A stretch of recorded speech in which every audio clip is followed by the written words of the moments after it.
Hi, this is Lynda Gaiao, and welcome to the monthly overview for July. So we're going to continue traveling in an anti-clockwise direction around the wheel, around the rave mandala.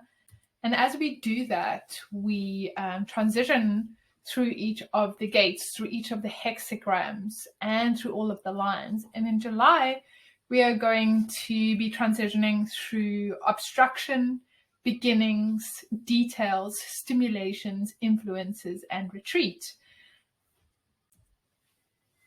In July, we are still in the quarter of civilization, and this is where the life purpose for people that are born during this quarter is fulfilled through their physical form. This is all about experiencing what it means to be in physical form through building and creating of structures and products and communities and things like that. And everything in this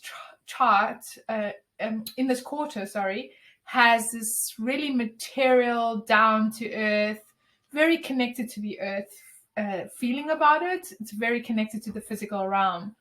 And there's a lot of expression that happens in this quarter. A lot of the traits in this quarter are actually in communication and action.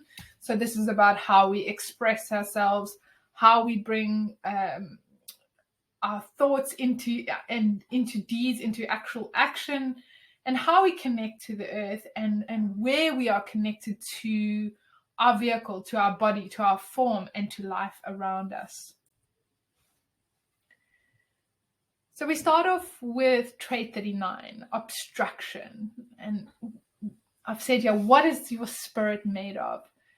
When the spirit is in all of us, and for many of us, it gets hampered by being a human and being alive. So when we live a life, we are always going to have to deal with obstacles. We can't escape having obstacles put in our path. And this particular trait brings the fuel or the pressure to really provoke our emotions, to provoke the emotions of others, to discover what is the quality of your spirit. You have this obstacle in your life, but how are you going to deal with it? Are you going to arise to the occasion?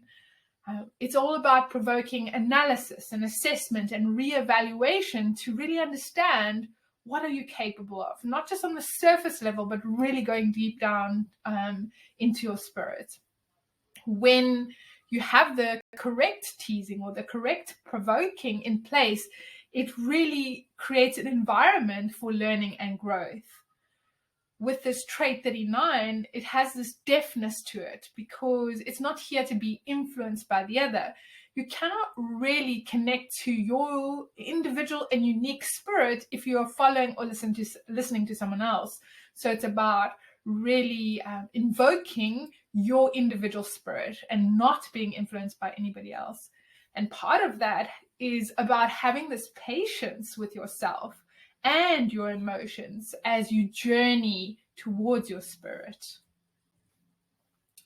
We're then going to transition into trait 53, which is about beginnings. And this really brings this fuel or this pressure to start something new. The full channel that this trait belongs to is all about cycles. It's about beginnings, middles, and ends. And so when something begins, when something starts, it enters into a cycle. And there is a natural way for that thing that begins to come to closure, to come to an ending. And once something is started, it needs to move through that cycle to come to an end. So it's really important to understand what you're starting, because once you've started something, you might end up being trapped in something that you no longer want to be in. So if you're feeling this pressure to start something new during this time, it's really important to check in with your decision-making strategy to ensure that you don't enter into something that you're just going to meet later down the line, resistance and disappointment and depression because you feel trapped. So when you have trait 53 of starting new things, it doesn't always mean that you're going to be the one to finish things. The trait on the other side of this actually helps to bring that closure and that completion.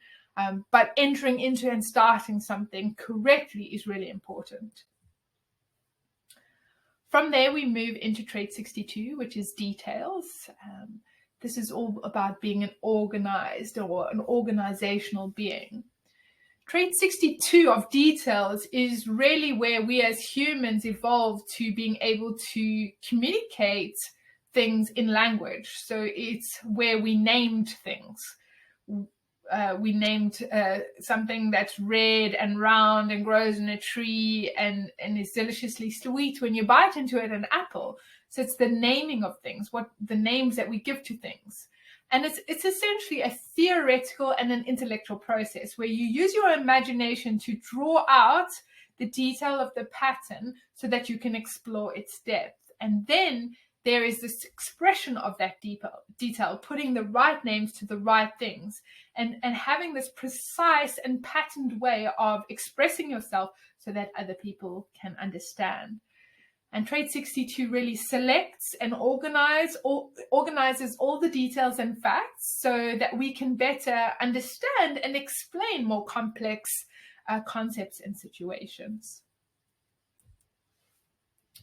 From there, we move into trait 56, which is stimulation. And this is where we get the stimulating storyteller. Somebody who has this very large amount of curiosity, is constantly seeking, but they're not necessarily the finder. But they are someone who can gather these ideas together and then weave them into these beautiful stories. And it is a way of translating our human experience into language so that we can then powerfully express these experiences that we've had in a way that's stimulating for others. At the end of the day, though, these are just ideas. They're just stimulating ideas, and ideas are never solutions. They are not calls to action, but rather they are a journey over time that is really designed to stimulate the formulation of ideas and beliefs in people.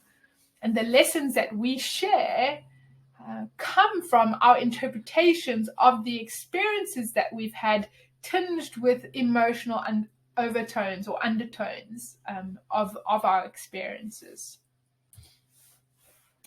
Next, we move into trait 31, which is influence. And this is influencing others for good or bad. This influence cannot happen in isolation. To be of influence, you need supporters. You need people who have elected you into a position of leadership. And from that place of leadership, you are in a position to influence others for good or not. You really need your peers to recognize you and to elevate you into this leadership position and to support you. And in return for that, you're able to share your logical vision for the future, a vision for the future that can bring more security to those that are supporting you. And it really needs to be of service, the style of leadership. It needs to take into account the needs of those people that are following you. And the last trait for this quarter is the trait of retreat, learning from the past. So when we go through an experience, we need to take some time to retreat, to pause, to reflect. And in that pause, in that silence, in that reflection, we're able to consider the different aspects of that experience. And the remembering of the experience and what we went through enables us to pull out of it the truths from the experience. And when we are asked to share, we can share what we've witnessed. We can share these lessons from the past. And this can be a very powerful way of storytelling, or being a historian, or teachers or writers can emerge from this particular trait. So July, meeting obstacles in your path and really having your spirit tested, knowing whether something is right for you to start, whether it is the right time to begin something new. being able to logically organize the details of concepts and things in your environment, and also being able to be this powerful and stimulating storyteller, having people support and elect you into a leadership position where you can be of influence, and then taking the time to retreat, to reflect, and have the pause between experiences so that the truths and the magic of those experiences can emerge and be shared with others. I hope you have an amazing July traveling through the different traits that are going to be around.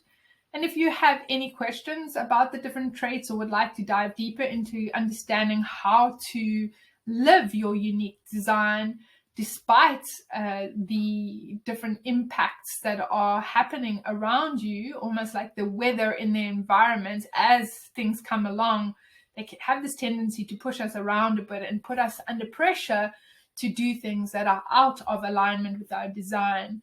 And so when we know how to anchor into our own unique design, we don't get as easily swayed by the weather in our environment. And rather than meeting resistance and going through suffering, instead we get to just watch the weather and use it as a tool to grow and learn and really anchor deeper into who you are as an individual and live that out as an expression in a more authentic and spirited way.